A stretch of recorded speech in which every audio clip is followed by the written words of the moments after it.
चलिए हम लोग बौद्ध धर्म के ऑब्जेक्टिव क्वेश्चन देखते हैं। तो पहला है क्वेश्चन कि बौद्ध गौतम बुद्ध का जन्म कब हुआ था? तो 563 ईसा पूर्व में हुआ था। अगला क्वेश्चन है कि बुद्ध के जीवन की किस घटना को महापरिनिर्वाण कहते हैं? तो महापरिनिर्वाण किसको कहते हैं? गृह त्याग को कहा जाता है, महापरिनिर्वाण कहा जाता है। गौतम बुद्ध की माँ किस वंश से संबंधित है? तो गौतम बुद्ध की माँ को हम पहले ही बताए थे, वो कोलीय वंश से संबंधित था। एक बार आप देख लीजिएगा उसका डिस्क्रिप्शन वाला जो थ्योरी वाला क्लास, तो आपको ईजी यहाँ पे हो जाएगा। अगला है बुद्ध का जन्म हुआ था, बुद्ध का जन्म कहाँ पे हुआ था? तो लुम्बिनी में हुआ था। अगला है निम्न में से कौन सा नाम जो है बुद्ध का दूसरा नाम है? बुद्ध का दूसरा नाम, तो बुद्ध का दूसरा नाम क्या हो जाएगा? यहाँ पे कहीं पे दिया हुआ है बुद्ध का दूसरा नाम, तो ना ही पर्थ है, ना ही मिहिर है, ना ही प्रशांत है, ना ही कोंड है, तो इनमें से कोई नहीं हो जाएगा। तो बुद्ध के बचपन का नाम क्या था? सिद्धार्थ था। ठीक है, तो अगला क्वेश्चन देखते हैं। निम्न में से किस राजवंश के अभिलेख से इस परंपरा का समर्थन होता है कि लुम्बिनी शाक्य मुनि बुद्ध का जन्म स्थान है? तो ये किससे होता है? तो मौर्य वंश से संबंधित है। ठीक है, मौर्य के अभिलेख से पता चलता है कि लुम्बिनी जो है शाक्य मुनि बुद्ध का जन्म स्थान है। ठीक है, यहाँ से हो गया। चलिए अगला क्वेश्चन बढ़ते हैं। अगला क्वेश्चन है क्वेश्चन नंबर 7। यहाँ क्वेश्चन कहता है कि निम्नलिखित में से कौन सा जो है एक अशोक के अभिलेख इस परंपरा की पुष्टि करता है गौतम बुद्ध का जन्म लुम्बिनी में हुआ है? ठीक है, यहाँ पे अशोक कह दिया है, तो अशोक किस अभिलेख से हो जाएगा? तो रुम्निदेय अभिलेख से कहा गया है। रुम्निदेय अभिलेख में यह है कि गौतम बुद्ध जो है ना, उनका जन्म कहाँ पे हुआ है? तो लुम्बिनी में हुआ है। अगला क्वेश्चन है क्वेश्चन नंबर 8। यहाँ क्या है कि निम्नलिखित में से किस राजा के एक अभिलेख से सूचना मिलती है कि शाक्य मुनि बुद्ध का जन्म लुम्बिनी में हुआ है? ठीक है, किससे? तो ये अशोक से हो जाएगा। अगला है महात्मा बुद्ध का परिनिर्वाण कहाँ हुआ था? ठीक, तो महात्मा बुद्ध के जो परिनिर्वाण हुआ था ये कहाँ पे हुआ? तो आप लोग इसको आसानी से जानते हैं कि कुशीनगर में हुआ था। ठीक, अगला क्वेश्चन है कि गौतम बुद्ध का महापरिनिर्वाण किस राज्य में हुआ था? अगर राज्य पूछेगा तो ये मल्ल हो जाएगा, जो कि हम डिस्क्रिप्शन वाला जो क्लास लिए थे उसमें ये हम इसको बताए थे। चलिए अगला है कि महात्मा बुद्ध का परिनिर्वाण किसके गणतंत्र में हुआ था? ये गणतंत्र का पूछ रहा है, तो ये मल्लों के गणतंत्र में हुआ था। चलिए अगला है गौतम बुद्ध ने किस स्थान पर निर्वाण प्राप्त किया था? किस स्थान पे? तो कुशीनारा में। ये भी कथन सही है। चलिए अगला क्वेश्चन पे आते हैं। महापरिनिर्वाण मंदिर अवस्थित है, तो महापरिनिर्वाण कहाँ स्थित है? तो कुशीनगर में है।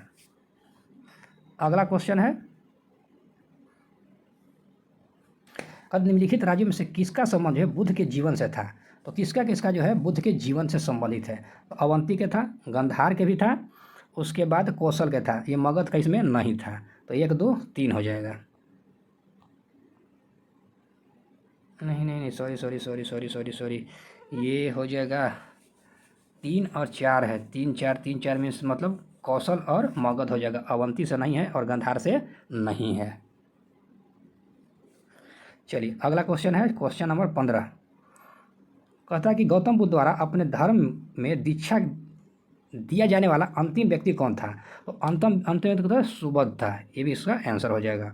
अगला जो बुद्ध द्वारा क्या है? बुद्ध द्वारा रूपांतरित निम्न व्यक्ति में से कौन सा अंतिम व्यक्ति था? तो अंतिम व्यक्ति को था सुबोध था। अगला है बुद्ध ने अपने जीवन के अंतिम वर्ष जो है ऋतु कहाँ बिताया था? तो अंतिम बिताया कहाँ पे? तो वैशाली में। क्वेश्चन नंबर 18 पे आ जाइए। कहता है कि निम्नलिखित में से कौन सा बौद्ध मत के में निर्वाण की अवधारणा की सर्वश्रेष्ठ व्याख्या करता है? तो ये तृष्ण रूपी अग्नि का समन जो है ये सबसे सर्वश्रेष्ठ व्याख्या करता है। अगला क्वेश्चन है बोध गया में जो है किसे ज्ञान की प्राप्त हुआ था? तो ज्ञान की प्राप्त किसको था? गौतम बुद्ध के हुआ था। क्वेश्चन केवल घुमा घुमा के दिया है, ये जानना है कि अलारकलाम कौन थे? तो अलारकलाम आपको पता था कौन थे? कि बुद्ध के एक गुरु थे जो सांख्य दर्शन के थे, और अलारकलाम से जो है गौतम बुद्ध पहले मिले थे। महात्मा बुद्ध ने अपना प्रथम जो है यानी पहला धर्म चक्र परिवर्तन किस स्थान पे दिया था? तो कहाँ पे? तो सारनाथ में। अगला क्वेश्चन नंबर 22 है। कहता है कि बुद्ध ने अपना पहला उपदेश कहाँ दिया था? तो ये सारनाथ में। अगला क्वेश्चन है सारनाथ में अपना प्रथम प्रवचन किसने दिया था? तो ये महात्मा बुद्ध ने दिया था। अगला गौतम बुद्ध अपना प्रथम उपदेश कहाँ दिए थे? तो कहाँ दिए थे? तो सारनाथ में दिए थे। ग्रंथों में उल्लेखित धर्मचक्र प्रवर्तन है, धर्मचक्र प्रवर्तन क्या था? तो ये था सारनाथ में दिया गया उनका प्रथम उपदेश था। अब धर्मचक्र प्रवर्तन किया गया था, तो धर्मचक्र प्रवर्तन किया गया था कैसे किया था, और ऑप्शन देख लेते हैं। तो क्या है, तो ये सारनाथ में, यानी पूछ रहा जगह पूछ रहा है तो कहाँ पे, सारनाथ में थे। बुद्ध ने सर्वाधिक उपदेश कहाँ पे दिया था, तो बुद्ध जो सर्वाधिक जो उपदेश दिए थे वह श्रावस्ती में दिए थे। बुद्ध कौशाम्बी किसके काल, राज्यकाल में आए थे, जो बुद्ध थे कौशाम्बी जब आए थे तो उस समय किसका शासनकाल था, तो उस समय था उदयन का था। बुद्ध की मृत्यु, क्वेश्चन है कि बुद्ध की मृत्यु के पश्चात प्रथम बौद्ध संगीति का अध्यक्षता किसने किया था, तो प्रथम जो है उसका अध्यक्षता क्या था, महाकश्यप ने किया था। प्रथम बौद्ध संगीति के अध्यक्ष कौन थे, तो प्रथम के महाकश्यप अध्यक्ष है। अगला क्वेश्चन नंबर 31। अगला क्वेश्चन है कि प्रथम बौद्ध परिषद का संचालन निम्नलिखित में से किसने किया था, तो संचालन वही हो जाएगा, मतलब उसका अध्यक्ष ही हो जाएगा, तो महाकश्यप हो जाएगा। तो प्रथम प्रथम बौद्ध महासभा कहाँ आयोजित हुआ था, तो प्रथम जो हुआ था राजगीर में हुआ था। 33। सप्तपर्णी गुफा स्थित है, सप्तपर्णी गुफा कहाँ पे स्थित है, तो ये राजगीर में स्थित है, जहाँ पे प्रथम बौद्ध संगीति हुआ था। अगला क्वेश्चन है भगवान बुद्ध के परिनिर्वाण के बाद पहली बौद्ध संगीति हुआ था, तो पहली बौद्ध संगीति कहाँ पर, तो राजगीर में हुआ था, जिसको राजगीर कहा जाता है। अगला क्वेश्चन है क्वेश्चन नंबर 35। कहता है कि कश्मीर में कनिष्क के शासनकाल में जो बौद्ध संगीति आयोजित हुई थी उसकी अध्यक्षता निम्नलिखित में से किसने किया था, तो कनिष्क कहाँ किया था, तो कनिष्क जो है वसुमित्र वाला हो जाएगा, तो कनिष्क कहाँ किया था, तो कुंडलवन कश्मीर में। चलिए 35 के बाद हो जाएगा 36 नंबर क्वेश्चन। अगला क्वेश्चन है कि बौद्ध धर्म की महायान शाखा औपचारिक रूप से किसके शासनकाल में प्रकट हुआ था, तो बौद्ध धर्म के महायान जो हो जाएगा ये हो जाएगा कनिष्क के शासनकाल में। अगला है कि कनिष्क के शासनकाल में बौद्ध सभा किस नगर में किया रहा था, तो कनिष्क वाला जगह कहाँ पे, तो कश्मीर में हो जाएगा। अगला क्वेश्चन है कि किस शासक के शासनकाल में चतुर्थ बौद्ध संगीति हुआ था, तो चतुर्थ कहाँ हुआ था, तो जो कुंडलवन कश्मीर में हुआ था। ठीक है, तो कुंडल कश्मीर तक कनिष्क के शासनकाल में। अगला क्वेश्चन है कि चतुर्थ बौद्ध संगीति कनिष्क के शासनकाल में कहाँ पे, तो जम्मू कश्मीर में। केवल कश्मीर लिखा रहेगा, जम्मू कश्मीर नहीं रहेगा। किस शासनकाल में चतुर्थ बौद्ध संगीति आयोजित किया गया था, तो किस चतुर्थ हो जाएगा, तो कनिष्क के शासनकाल में हो जाएगा। 40 के बाद अब 41 नंबर पे आ जाइए। अगला क्वेश्चन क्या कहता है कि निम्नलिखित पर विचार करना है, और क्या यहाँ पे सबसे देखना है कि महायान मत बताना है। तो पहला क्या कहता है कि बौद्ध में देव प्रत था, ये सही हो जाएगा। बोधिसत्व के पथ पर चलना था, तो बोधिसत्व के पथ पर ये भी चलना सही था। मूर्ति उपासना अनुष्ठान ये भी सही हो जाएगा, तो ऑप्शन नंबर डी 1, 2 और 3। अगला क्वेश्चन क्या है, अगला क्वेश्चन कहता है कि निम्नलिखित 4 स्थानों में से बौद्ध संगीतों का सही कार्यक्रम सजाना है। तो सबसे पहले सही कौन सा हुआ था, तो 1 नंबर में राजगीर हुआ था, ठीक। 2 नंबर में कहा था वैशाली हुआ था, 3 नंबर में पाटलिपुत्र हुआ था, और 4 नंबर में कुंडलवन कश्मीर में हुआ था, ठीक। अगर बाई मान के चलिए कैसे नहीं आप पकड़ पाते हैं तो पहला याद रहेगा राजगीर वाला, ठीक, और चौथा याद अगर ये भी है कुंडलवन वाला, तो 2 वाला देखिए 2 वाला कौन में स्टार्टिंग में है, तो 2 स्टार्टिंग किस में है, तो ये किस में है, तो ये वाला ऑप्शन कट जाएगा और ये ऑप्शन भी कट जाएगा। 2 ऑप्शन तो ऑटोमेटिक कट जाएगा, क्योंकि राजगीर एक भी अगर याद है, 2 भी याद है, 2 को याद नहीं है तो भी आप इसको एलिमिनेट करके काट सकते हैं। तो यहाँ से 2 वाला है, देखिए स्टार्टिंग पहले 2 आ रहा था, यहाँ 4 कट जाएगा, यहाँ ये काट दिया, 2 तो कट गया, बचा 2 को, ठीक है। दोनों में 2 स्टार्टिंग है, ठीक। तो लास्ट का पकड़िए कुंडलवन किस में लिखा है, 3 में, तो लास्ट में यानी चौथा बौद्ध संगीति कहाँ रहा है, 30 में। तो चौथा देखिए यहाँ पे 4 नंबर आ रहा है, ये क्या जाएगा, गलत हो जाएगा, तो सही केवल डी वाला हो जाएगा। आप एलिमिनेट करके भी बना सकते हैं, केवल 1 और 2 पता होना चाहिए कम से कम, 2 भी पता रहेगा तो आप निकाल सकते हैं आराम से आंसर। द्वितीय बौद्ध संगीति का आयोजन कहाँ हुआ था, द्वितीय बौद्ध संगीति अभी यहाँ पे आप देखे थे, यहाँ पे अभी देख लेते थे कि दूसरी बौद्ध संगीति कहाँ हुआ था, राजगीर के बाद कहाँ हुआ था, वैशाली में हुआ था, तो आप वैशाली में आराम से लगा सकते हैं। अगला क्वेश्चन, तृतीय बौद्ध संगीति जो है, तृतीय बौद्ध संगीति कहाँ बुलाया गया था, तो ये पाटलिपुत्रा में बुलाया गया था, ठीक। अगला है प्रथम बौद्ध संगीति का आयोजन हुआ था, प्रथम बौद्ध संगीति, तो अजातशत्रु के शासनकाल में प्रथम बौद्ध संगीति का आयोजन 483 ईसा पूर्व में हुआ था। अगला है क्वेश्चन, निम्नलिखित में से किस नगर में प्रथम बौद्ध संगीति आयोजन, प्रथम अगर कह देगा तो सीधा राजगीर आप लगा दीजिए 483 ईसा पूर्व में। निम्न में से किस शासक ने द्वितीय बौद्ध संगीति का आयोजन किया, दूसरा वाला पूछ रहा है, तो दूसरा वाला में कौन हो जाएगा, तो कालाशोक हो जाएगा, तीसरा में अशोक हो जाएगा। अगला क्वेश्चन है, यहाँ पे मिलान करना है, ठीक।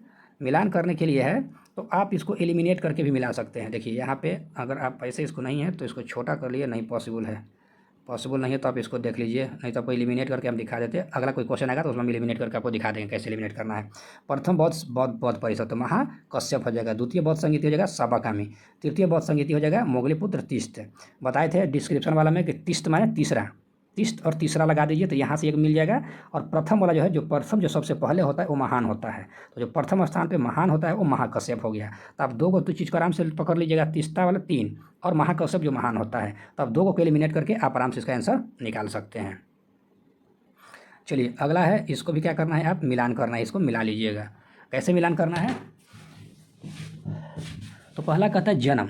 तो गौतम बुद्ध का जन्म कहाँ पे हुआ था, तो गौतम बुद्ध का जन्म कहाँ हुआ था, तो लुम्बिनी में हुआ था। ठीक, उसके बाद कहता है क्या, ज्ञान की प्राप्ति। तो ज्ञान की प्राप्ति कहाँ पे हुआ था उनका, तो ज्ञान की प्राप्ति बोधगया में हुआ था। ठीक, दूसरा हो गया।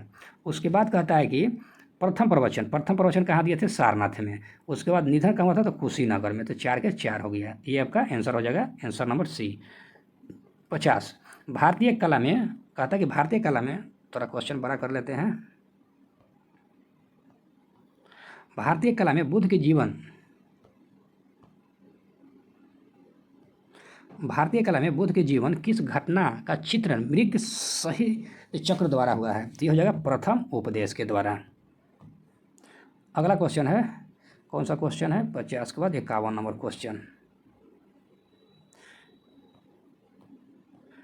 51 क्वेश्चन क्या कहता है कि मिलान करना है। ठीक, तो मिलान करने के लिए है, तो देखिए जन्म के लिए आप त्याग है, प्रथम प्रवचन है। तो प्रथम प्रवचन अगर ऐसे नहीं आपको है, थोड़ा सा एलिमिनेट करिए। चलिए थोड़ा सा यहाँ पे आ जाइए यहाँ पे।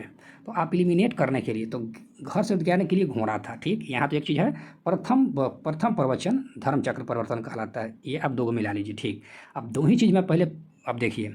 ठीक है,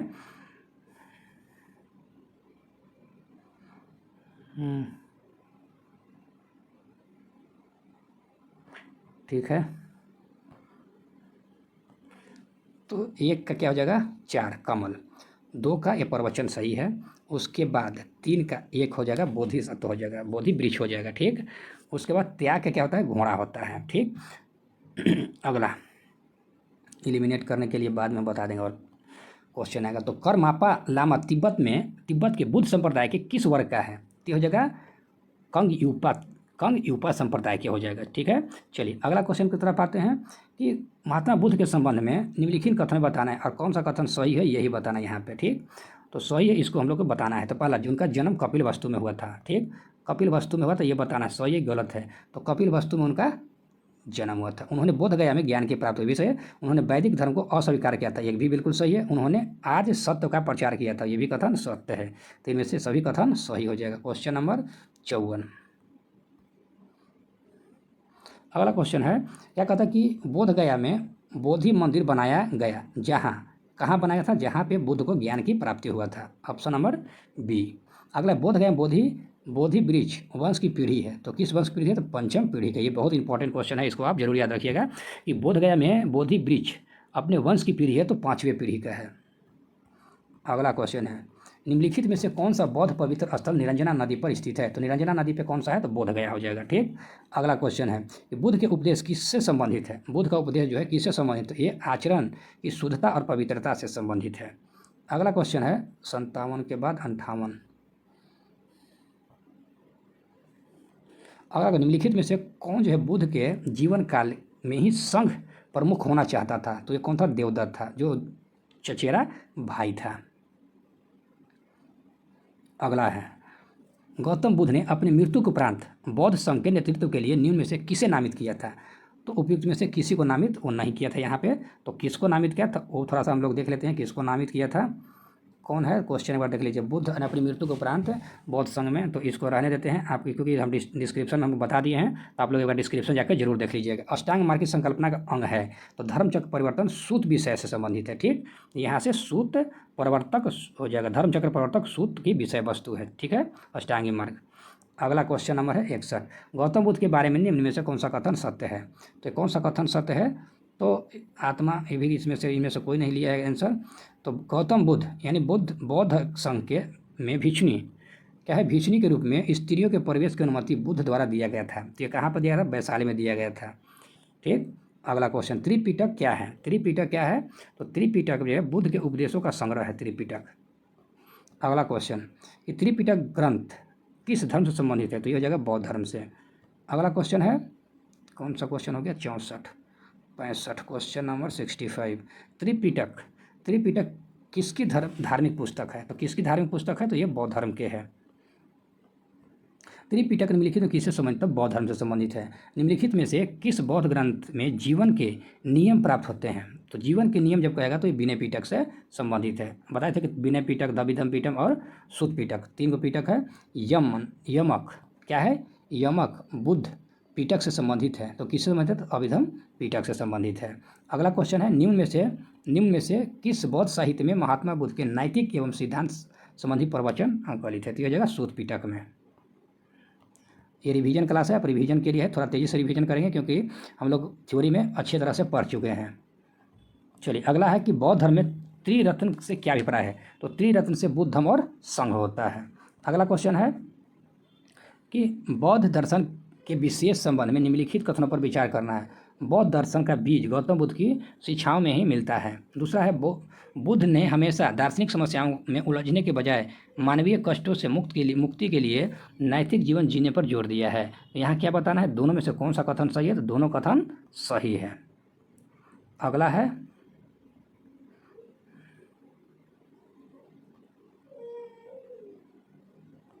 कहते हैं कि प्राचीन भारत में बौद्ध मठों में परवरण नामक समारोह आयोजित किया गया था। तो किसके द्वारा किया था? वर्षा ऋतु के दौरान मठों में प्रवास के समय भिक्षुओं द्वारा किए गए अपराधों की स्वीकृति के अवसर के लिए। ठीक, यहाँ से हो जाएगा ऑप्शन नंबर बी हो जाएगा। 72 के बाद 73। अशोकाराम विहार निम्नलिखित में से किस स्थान पर स्थित है? तो अशोकाराम कहाँ पे है? तो यह जगह पाटलिपुत्रा में हो जाएगा। अगला, विश्व का सबसे ऊंचा कहे जाने वाला विश्व शांति स्तूप विहार कहाँ स्थित है? तो यह राजगीर में स्थित है। अगला क्वेश्चन है कि बुद्ध की 80 फीट प्रतिमा बोध गया में निर्मित की गई थी। किसके द्वारा निर्मित किया था? जापानियों के द्वारा निर्मित किया गया था। अगला क्वेश्चन, सर्वप्रथम स्तूप कहाँ से मिलता है? तो ऋग्वेद में जो है स्तूप शब्द का वर्णन मिलता है। अगला क्वेश्चन है क्वेश्चन नंबर 77 का कहता है कि वह स्तूप स्थल जिसका संबंध भगवान बुद्ध के जीवन की किसी घटना से नहीं रहा है वह कौन सा हो जाएगा? तो सांची हो जाएगा। अगला क्वेश्चन कहते हैं प्राचीन भारत के संदर्भ में बताना है इनमें से। कहता स्तूप की संकल्पना मूलतः बौद्ध संकल्पना है। गलत है। स्तूप आमतौर पर अवशेषों के निक्षेपागार होता है। बिल्कुल सही है। तो ऑप्शन नंबर ये सही हो जाएगा। बौद्ध के पर का है समर्पित स्मारक संरचना होती है, कथन भी गलत है। 78 के बाद हो जाएगा 79 गलत है। 80। अगला है अनात्मवाद सिद्धांत है। अनात्मवाद सिद्धांत किससे संबंधित है? अनात्मवाद सिद्धांत बौद्ध दर्शन से संबंधित है। अगला क्वेश्चन है कि संसार क्या कहता है कि संसार अस्थिर है और क्षणिक है, निम्न में से किससे संबंधित है? तो ये संबंधित है बौद्ध धर्म से संबंधित है। अगला क्वेश्चन है निम्नलिखित में से कहता है कि एशिया का ज्योतिपुंज के तौर पर जाना जाता है। तो गौतम बुद्ध को जाना जाता है एशिया के ज्योतिपुंज। अगला क्वेश्चन है कि निम्न में से किसे एशिया के ज्योतिपुंज के नाम जाना जाता है? ये गौतम बुद्ध हो जाएंगे। गौतम बुद्ध यानी भगवान बुद्ध हो जाएंगे। अगला है 83 के बाद 84।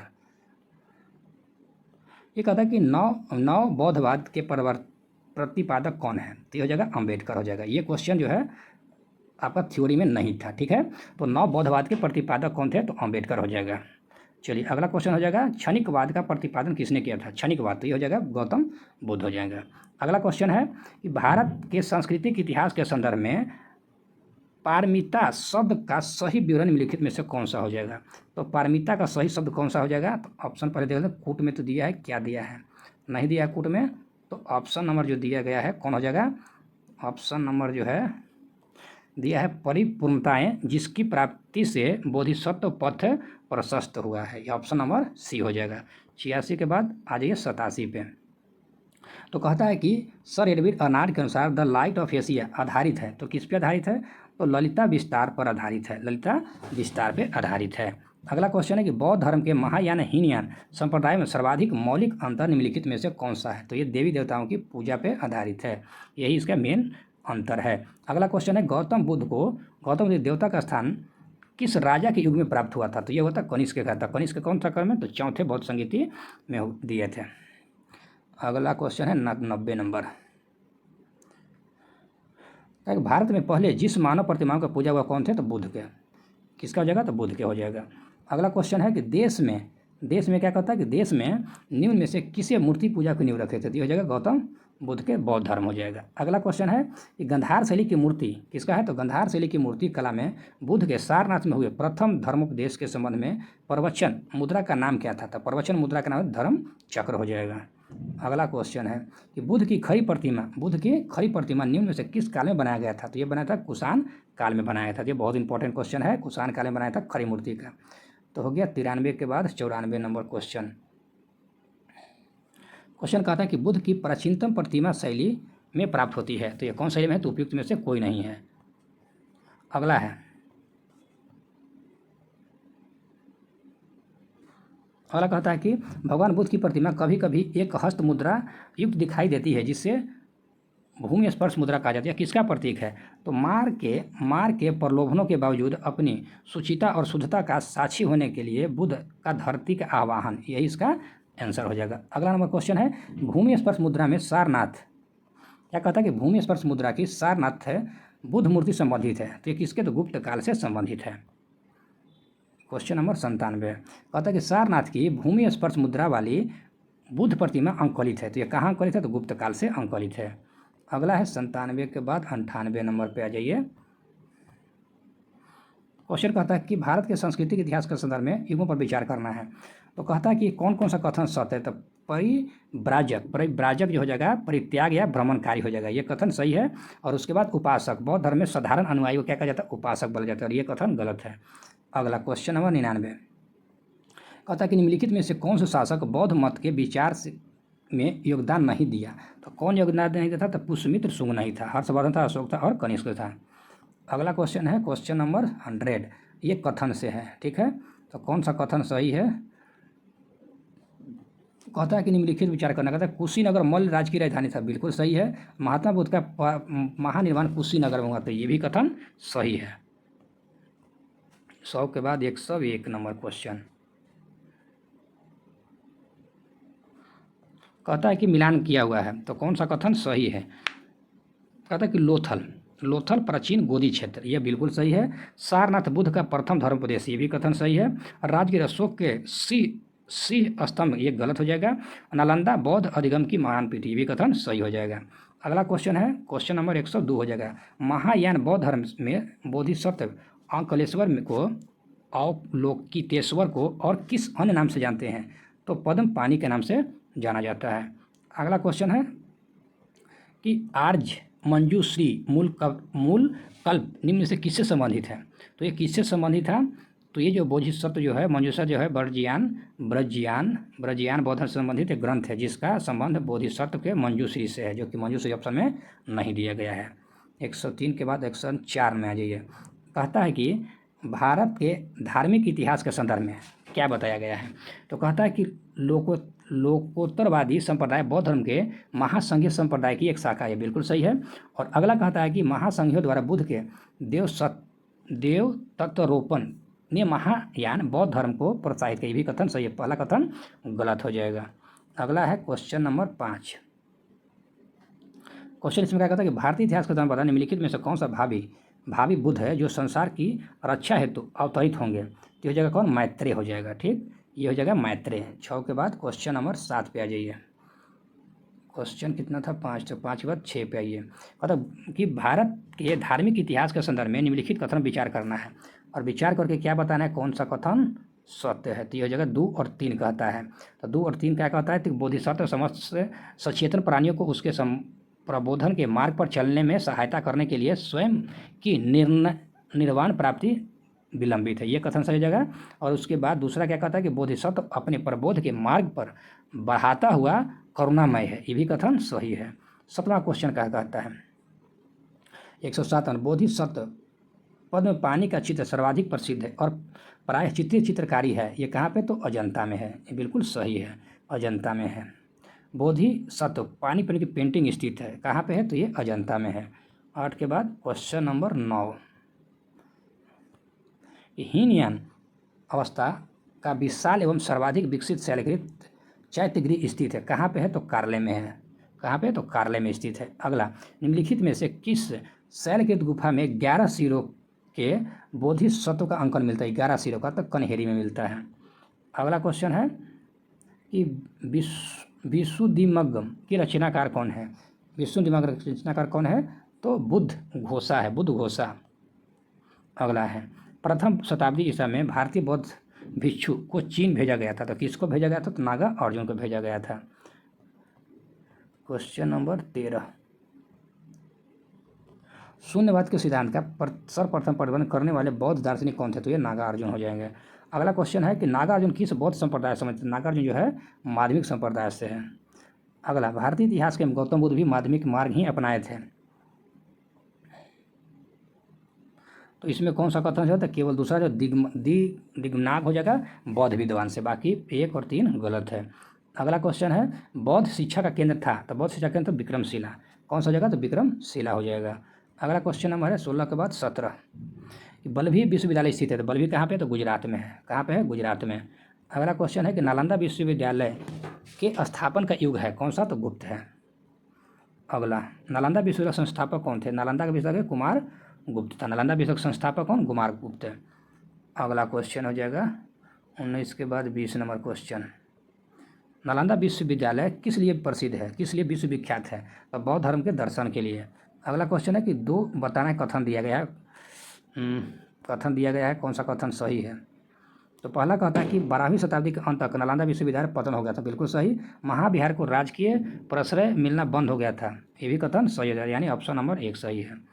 अगला क्वेश्चन है कि नव नालंदा विहार किस लिए विख्यात है? नव नालंदा जो महाविहार है किसके लिए विख्यात है? तो ये विख्यात है पाली अनुसंधान संस्थान के लिए। किसके लिए? तो पाली अनुसंधान संस्थान के लिए। अगला क्वेश्चन है कि निम्नलिखित में से कौन से बौद्ध धर्म और जैन धर्म दोनों में समानता के रूप रखता है? तो कौन कौन से कूट में दिया गया है, कौन सा समानता रखता है? तो ऑप्शन जो है 2, 3, 4, तो वेद प्राणी के प्रति आस्था के लिए, कर्म कांडों की फलवत्ता का निषेध करने के लिए, प्राणियों की हिंसा का निषेध करने के लिए। ऑप्शन नंबर हमारा बी हो जाएगा। अगला क्वेश्चन है कि प्राचीन भारतीय, ये भी किस में है? तो कूट में दिया गया है। तो प्राचीन भारतीय इतिहास के संदर्भ में कौन सा कथन सही है? बौद्ध धर्म और जैन धर्म दोनों में समान रखता है। तो वेद प्राणियों के प्रति अनास्था, ये भी सही है, और कर्म कांडों के फलवत्ता का निषेध, ये भी सही है। तो ऑप्शन नंबर बी सही है, 2 और 3। अगला क्वेश्चन है कि निम्नलिखित में से कौन से बात बौद्ध धर्म और जैन धर्म में समान नहीं है? तो समान नहीं है कौन है? आत्मदमन जो है दोनों में समान नहीं है। अगला क्वेश्चन है कि दुख है, दुख का निरोध है, दुख निरोध का मार्ग है, दुख का कारण है। तो A B C D, ADBC, option number A हो जाएगा। अगला क्वेश्चन है बौद्ध धर्म जैन धर्म दोनों विश्वास करते हैं, तो किसमें? तो कर्म और पुनर्जन्म के सिद्धांत सही है, दोनों में विश्वास करते हैं। अगला है कि बौद्ध धर्म जैन धर्म के अनुसार बताना है, ठीक है। बौद्ध धर्म जैन धर्म कथन बताना है कि पुनर्जन्म होता है, आत्मा की सत्ता नहीं है। तो यहाँ पे देख लेना है क्या है कि ये गलत है और आर सही है। अगला क्या है? अगला कूट में बताना है कि बौद्ध धर्म के विषय में बताना है, ठीक है। तो 1, 2, 3 तीनों कथन क्या है? उन्हें क्या कहा गया है कि उसने वर्ण और जाति को अस्वीकार नहीं किया, बिल्कुल सही। उसने ब्राह्मण वर्ग की सर्वोच्चता सामाजिक कोटि को चुनौती दी, ये भी कथन सही है। उसने कुच्छेकक शिल्पों को निम्न माना, ये भी कथन सत्य है, ठीक है। ये कथन तीनों सत्य है। अगला है कि बौद्ध धर्म के विस्तार के कारणों को सम्मिलित रूप से बताना है, तो इसमें सभी कथन जो है ना सही है। तो बौद्ध धर्म की सादगी, दलितों के लिए विशेष अपील, धर्म की मिशनरी भावना और स्थानीय भाषा का प्रयोग दार्शनिकों द्वारा वैदिक भावनाओं को सुदृढ़ करने में से सभी कथन क्या है? सही है। अगला क्वेश्चन है 30 के बाद 31 नंबर, कहता है कि आरंभिक मध्ययुगीन समय बौद्ध धर्म का पतन किस कारणों से हुआ था? तो उस समय तक बुद्ध विष्णु और अवतार समझे जाने लगे और वैष्णव का हिस्सा बन गया था, इसीलिए क्या हो गया? वो कारण बन गया था इसका पतन का मेन कारण। अगला कि भारत में धार्मिक इतिहास क्या है? धार्मिक इतिहास के संदर्भ में बताना है कौन सा कथन सही है? तो केवल उसमें दूसरा सही है। सर्व विस्तारवादियों की मान्यता थी कि दिग्विजय के अवयव पूर्ण क्षणिक नहीं है, अपितु अव्यय रूप में सदैव विद्यमान रहता है, कथन दूसरा केवल सही है। 32 के बाद 33 नंबर, जैसे को निम्नलिखित कथनों पर विचार करें और चैत्य और विहार में क्या अंतर है, चुने इसे। चैत और बिहार में क्या अंतर है?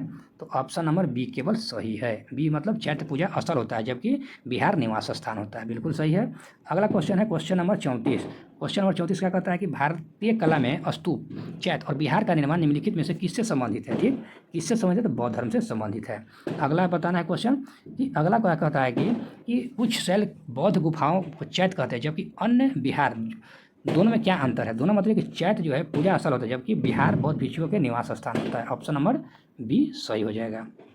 36 नंबर क्वेश्चन क्या कहता है? कूट में बताना है, तो कूट में बताना है 36 के, तो सी, दोनों कथन सही है। क्या कहता है कि पश्चिमी गोदावरी जिले के गुंटूपल्ली में प्रारंभिक चैत्य गृह और बिहार चट्टानों को काटकर बने। बिल्कुल सही है। पूर्वी दक्कन के चैत्य और बिहार साधारणतः चट्टानों को काटकर बने, भी बिल्कुल सही है। Question number 37। अगला क्वेश्चन क्या कहता है कि धान्य कटक जो महासंघियों के अधीन एक प्रमुख बौद्ध केंद्र के रूप में समृद्ध हुआ, निम्नलिखित में से किस एक क्षेत्र में अवस्थित है? तो ये है कहाँ पे? आंध्र में है।